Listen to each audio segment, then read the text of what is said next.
Guys, welcome back to Jimmy's Garage. Today we're going to do another air compressor flip. This one is very, very special because not only is this a really cool old American antique machine, I'm doing this for a customer. Doesn't matter that the customer is my cousin, it's still a customer. But anyways, what we're going to do with this is the same as we always do. I'm going to take everything apart, I'm going to disassemble all the pieces, we're going to sand and paint, I'm going to get the stickers off. We're going to do a different color scheme, but I'm also going to make this a little bit more modern. You can see this one does have a pressure gauge on there. It's very old, but I'm also going to put a regulator on there. I'm going to get a better pressure relief, actually drain valve down here at the bottom I'm going to put on there. I have a new belt. I actually already had the side cover off. So we're going to get this thing, going to give it another modern touch here. But we're going to start with disassembly. I hope you guys enjoy the video.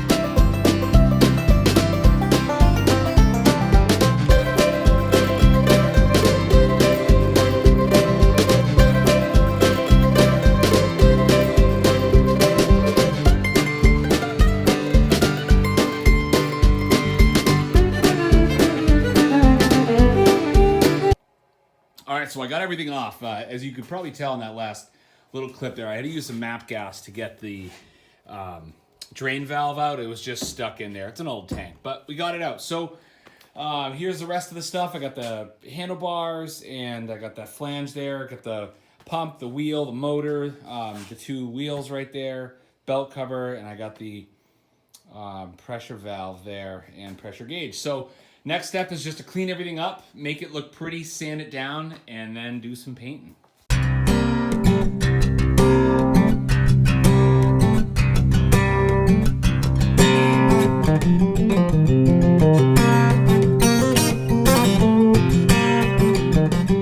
All right, here's the deal, guys.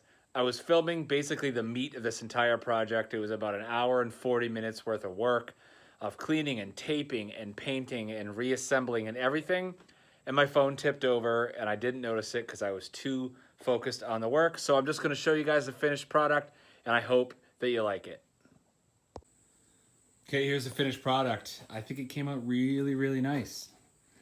So as you can see, everything was reassembled after I painted it and got it looking nice and shiny. So additionally, I did a full oil change on the pump. It was really low and the oil was really dirty on that. I have a new air filter in there. I put a brand new belt on the pulleys there. I also put on a pressure regulator to make this thing a little bit more modern, and it still has that old school pressure gauge on there. And I also put in a new drain valve on the bottom to make that easier to drain the tank. So that's pretty much it. In all, it probably took me about, I would say, 4.5 to 5 hours start to finish, from cleaning, tear down, and then reassembly and all that stuff. But I'm really happy with the results, and I think that my customer will be as well. So thank you guys for watching. Smash that like button, subscribe for more videos. I appreciate you watching. You guys take care of yourselves.